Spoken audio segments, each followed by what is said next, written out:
If you were to go back to the countryside even now, it would suit you perfectly, you low-educated trash. And there she is, Mrs. White, the self-proclaimed famous college graduate and elite female department manager, laughing it off. She picked up the business card holder that had fallen from my pocket, casually pulled out a random business card, and carelessly tore it up, throwing it away. It's inhumane behavior. As if delivering the final blow, Mrs. White slammed the remaining business card holder onto the floor and stomped on it. The smiling faces of my wife and daughter, who had given me the gift, flashed through my mind. Overwhelmed by anger, I couldn't think of anything else. I'm Evan, a 58-year-old office worker. Originally, I worked at the headquarters of a company in the city, but 5 years ago, I was transferred to a factory in the countryside. When you hear that, it sounds like I did something wrong, but that's not the case. The company wanted me to oversee the site as one of the supervisors as they expanded their operations and increased the number of factories. It's great that you can go back to the main office. You've worked hard for 5 years. My wife smiles at me as she brings the food. I gulp down the rest of the beer in my glass, feeling embarrassed. When I received a special order to return to the main office, I was surprised. But since the approximate duration of the assignment had already been set, it was only expected. I had gotten used to working at the factory, and the 5-year term felt like it flew by. Now I have to prepare for the move, and next month I'll start working at the main office. Thank you. I've gotten so used to this job here that, ironically, I feel a bit nervous about going back. I was getting along well, and everyone at the factory too, and they treated me like a father figure. Dad, stand tall and confident.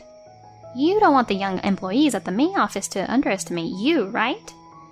My daughter, who had already become an adult and started working in the professional world, jokingly said, and poured beer into my empty glass. My wife and I will soon be moving to the city where my company is headquartered, but our daughter has taken a job in the local area, so we are going to be separated. She was eager to experience living on her own during this opportunity. I'm secretly sad to leave my daughter, but it's time for me to leave her too. I've got to brace myself. What's more, what's going on? I noticed my wife returning from the kitchen looking a bit fidgety, and I tilted my head in curiosity. My daughter said, "Hey," and pulled at her mother's arm. What's going on, you two? Is something happening? As I inquired, my wife took out a small box that had been wrapped. This is a gift from me and Mom. Open it and see. I widened my eyes at my daughter's words. Was this some kind of surprise? I received it from my wife's hands and unwrapped the packaging, revealing a leather business card holder. Even I recognized it as a product from a famous overseas brand. You, all this. Seeing me frozen in surprise and joy, my wife and daughter exchanged amused giggles. We thought that once you return to the headquarters, you'll have more opportunities to hand out business cards. Thinking that she prepared it together with our daughter's help, my eyes welled up with warmth. It's okay to cry, Dad, you know. I turned my face away from her, saying, "Don't be silly," and surreptitiously wiped the corners of my eyes. But I'm really happy. Thank you. I'll cherish it, thinking of both of you. Upon hearing my words, both my wife and daughter nodded with smiles. With the move now complete, today marks the start of my work at the headquarters. I truly have come back. Last week I stopped by the department I was assigned to, greeted everyone in advance, but arriving at the office today, there is a certain deep emotion that wells up. I stepped into the office of the department I was assigned to. Since it's my first day, I made sure to arrive a little early, but there are already a few employees who have arrived at the office. I learned during my greetings that this time of year sees many people like me either returning to or being transferred to the headquarters. It must be that kind of season. As I looked around, I made eye contact with the employee I greeted last week. Good morning. I returned the greeting, and as we were talking, suddenly from behind, "Hey, you're in the way." A loud voice struck my eardrums. Startled, I turned around to find a female employee standing there. It seemed like she was around the same age as me, in her 50s perhaps, but her makeup and hairstyle were perfectly done, and there was a faint scent of perfume that gave off a slightly discordant impression. The moment I looked at her face, the employees around me quickly moved away. The departing employees appeared pale, and I tilted my head in confusion. Moreover, this female employee was a face I hadn't seen during the greetings. A person came to mind, and I opened my mouth to speak. Could it be Mrs. White, the department manager? The woman, upon being asked, snorted. Well, what's it to you? Oh, I wonder if there is a guy who is going to be transferred to our department. It's a real hassle this time of year with all the people coming in and out. I've been a working professional for a long time, but it might be the first time I've been called you so rudely by someone I just met. It seems like she doesn't even know who I am to begin with. Can it be possible that someone like a department manager is unaware of the employees coming in through transfers? I let out a sigh to myself. Why are you so nervous? You seem like the type of old man who can't handle the job. Although she appeared to be around the same age as me, I swallowed my words in response. I tried to greet her calmly, giving a slight nod. I came to greet this department last week, but I was told that you, the section chief, was on vacation and couldn't meet. I have been assigned here. While I was in the middle of speaking, Mrs. White shouted and cut me off. I was still talking, and frankly, I wasn't interested in your self-introduction. Her loud voice made the nearby desk employees tremble involuntarily. Mrs. White, even though it's still before work hours, it's not appropriate to speak so loudly. Everyone is startled. As I gently mentioned this, Mrs. White glared at me. May I? I am, an elite graduate of a very prestigious university. That's why I am recognized for my work and hold the position of the section chief in this department. Don't you dare think that someone like you who looks uneducated and incompetent can casually give me, your superior, any kind of admonition. She spoke so freely without knowing anything about me. According to my wife, my face apparently reflects my kind-hearted nature. Mrs. White, based solely on my face and demeanor, feels entitled to speak however she wants. I believe that people who exhibit such arrogant behavior towards those they perceive as beneath them behave entirely different when dealing with superiors. Otherwise, there's no way someone above her would allow her to remain as a department manager. So, what does your high education and your arrogant attitude have to do with anything? Even if you're smart, you don't seem to be aware of your own issues, are you? I calmly replied with a serious expression, causing someone in the office to burst out laughing. Mrs. White glared at me, her face turning red. You're so cocky, she said while forcefully pushing my shoulder. What are you doing? Caught off guard, I lost my balance. At that moment, something fell to the ground. It was the business card holder that my wife and daughter had gifted me. I'm sure I securely placed it in the inner pocket of my suit. Mrs. White picked up the business card holder and contemptuously tossed it aside. For an unimpressive old man like you, you don't even have a super high-end brand business card holder. How presumptuous of you to expect something like that. As she said that, she smirked, twisting her mouth. It's like giving pearls to a pig.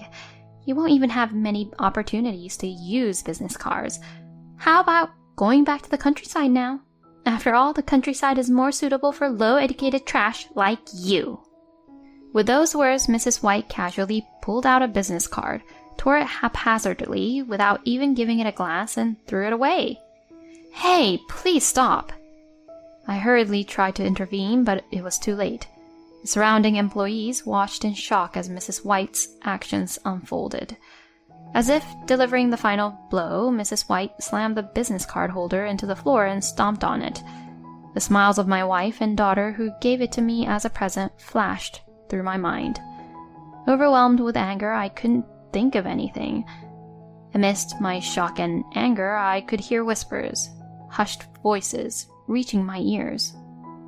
No one's stopping her, huh? Or, shh, if she hears, you'll end up the same." I could hear comments like these. In this short period of time, I felt like I grasped what kind of person Mrs. White, the department manager, was. She seemed to be playing the role of a self-proclaimed queen bee in this department, using her power to overpower her subordinates, ensuring no one would dare to oppose her. That's why, when she entered the room, the other employees fled, and even now, they are unable to intervene to stop Mrs. White's rampage. To contain my anger, I furrowed my brow. It's a habit I have when my emotions become overwhelming. Observing this gesture, Mrs. White must have misunderstood, thinking that I was on the verge of tears. "Look at this old man acting his age." She pointed her finger at me and laughed.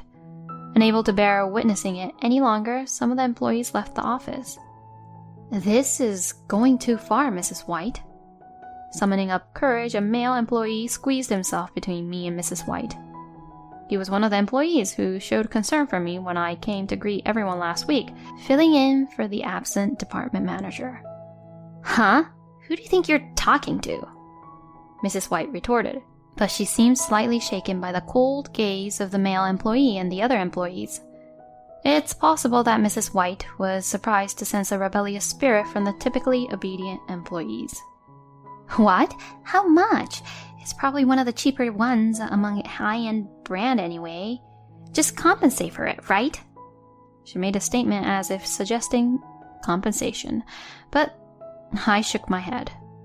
Even if you were to compensate for the same product, it wouldn't make a difference. The business card holder chosen by my wife and daughter is the only one of its kind. Upon hearing my words and realizing that the business card holder was a gift for my wife and daughter, the surrounding atmosphere grew more unsettled. At that moment, a familiar voice echoed from the office entrance. "Is the commotion happening in this office?" Both I and the other employees, along with Mrs. White, turned our gazes toward the entrance. Mrs. White let out a sound close to a scream. Mr. Marcus!" Standing there was the CEO. The employees who had left earlier were also present. Could it be that they went to the CEO's office? I remained silent and nodded to the CEO. The CEO approached. "Well, Evan, long time no see." Ignoring Mrs. White, the company president addressed me. "Mr. Marcus, it's been a while. Regarding this matter..." No need to be so formal. We're among our own, aren't we? Thank you for your hard work over the past 5 years. I apologize for not being able to greet you properly last week." Mrs. White stared blankly as the CEO and I exchanged words. To tell you the truth, the CEO and I have known each other since we worked together at this headquarters a long time ago. When the CEO was still an employee going through training, we naturally became close friends, because we were close in age and worked in the same department. While we drifted apart due to our respective positions after he became the CEO, we made it a point to meet up for drinks occasionally, maintaining our friendship. He trusted me, not just as the CEO, but as a friend. That's why I believe he entrusted me with one of the tasks related to the new business. By the way, Mrs. White had mistakenly assumed I was a perpetually low-ranking employee, but at that time I held a separate position in a different department. "Nevertheless, Mrs. White, until I heard it from your subordinates, I found it hard to believe. You went all out." Looking at the shredded remains of business cards scattered on the floor, the CEO, with a cold gaze, fixed his eyes on Mrs. White. Mrs. White's expression lost all composure, her eyes darting, and her lips trembling. But, this newcomer made a disrespectful remark. I thought someone like him didn't need a business card, so I... She stammered as she tried to defend herself, but her words lacked conviction. "Even if I assume your claims are true, do you think such arrogance is acceptable? Evan here is the new department manager of this division, and he is your superior. Besides, it was you who discarded the business cards, wasn't it?" Mrs. White's expression froze at the CEO's statement. "He is my new boss and I discarded the business cards?" She seemed confused and unable to comprehend the situation. The CEO took out a voice recorder from his pocket and pressed the button. The recording of her numerous outbursts played back, and Mrs. White's face turned pale. "This audio was provided by one of your subordinates. In addition to this, I had received evidence of your harassment from other employees. I was quietly taking action to ensure appropriate measures for you when Evan returned. When we hired you, you were a motivated and talented employee, but it's disappointing to see how things have turned out." Knowing about the actions taken by her subordinates behind the scenes, Mrs. White glared at those around her. However, now that the CEO had appeared, no one could look away from her. Mrs. White continued with meaningless excuses. But I have contributed to this company all this time. Just because I had a slightly tough approach towards my subordinate. And it's your fault. You didn't properly inform me about this. The new manager's situation."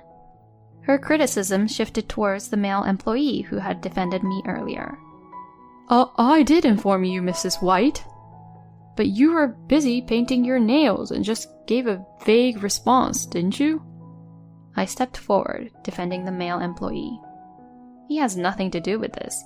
If you were doing your job properly as a department manager, you should have recognized me immediately.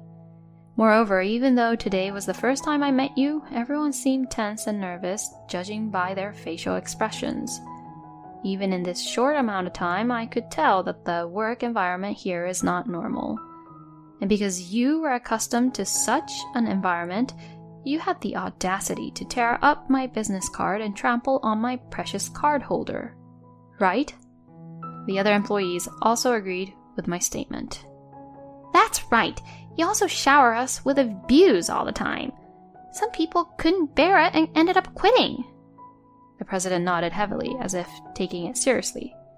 "Today was actually the day I was going to present Evan's relocation to you, Mrs. White. But if only I had prepared you before Evan arrived. We really need to take measures to pay closer attention to the details. To everyone in the department, Evan, I'm truly sorry for my shortcomings." Mrs. White, who had become truly isolated and unsupported, either out of seeking sympathy or as a way to divert the conversation, began talking about her personal life. "I've been actively seeking a partner and working on self-improvement, but I haven't seen any results, and it has been weighing on my heart. And I'm almost turning 50. She went on to say things like, "All my colleagues from the same group got married, and I was the only one left alone without any peace of mind." It was truly a self-centered perspective, and during that time she never offered any apologies to those around her. While Mrs. White does seem to pay attention to her appearance, such as hairstyles, makeup, and nails, I wonder if she may have mistaken enhancing her external appearance for self-improvement? Of course, I have no intention of denying the importance of personal grooming. However, I don't believe that someone who generally focuses on self-improvement would hurl abusive words at others or behave arrogantly as she did. It's likely that these kinds of distortions gradually shaped her into the person she is today. Even if someone was excellent in the past, it's meaningless if they forget to consider the feelings of others. Having a good educational background and being talented, but lacking basic human decency, can only have a negative impact on the people around them. So, does that mean it's okay to lash out at those around you? Everyone is dealing with something in their lives. Your remarks leave no room for sympathy. They're just mere excuses. As I tried to advise her, Mrs. White desperately shouted back. "I'll study. I'll make amends and apologize to everyone. Not really that kind of person. Please, give me a chance." Why don't you just come to terms with the fact that it's not about that anymore? She bowed her head in defeat and covered her face, realizing her complete defeat. Afterwards, as the CEO had mentioned, Mrs. White received disciplinary treatment. She was demoted to a regular employee and apparently ordered to transfer to a rural area similar to where I was, but due to her pride, she refused the transfer and resigned. After that, "I said that finding another job is ridiculous. I'll prove it by snagging a young, handsome, highly educated man who will make me a full-time housewife. She reportedly spent a large sum of money to register with a high-end marriage agency and actively engaged in matchmaking activities. The results were disastrous, and her pride was completely shattered. As for how I know about this story, it's because I overheard the female employees gossiping about it. Apparently, an employee somewhere had to listen to her complaints about the high costs of matchmaking activities and ended up spreading those complaints as gossip to other colleagues. No matter how high your academic background is, it is meaningless if you do not continue to improve your inner self after joining a company. Otherwise, your heart will become distorted and clouded, just like dirty laundry. She should have realized sooner the importance the company places on teamwork. My name is Evan. I look forward to working with you today. I love that business card case my wife and daughter gave me, and I am dedicated to my work.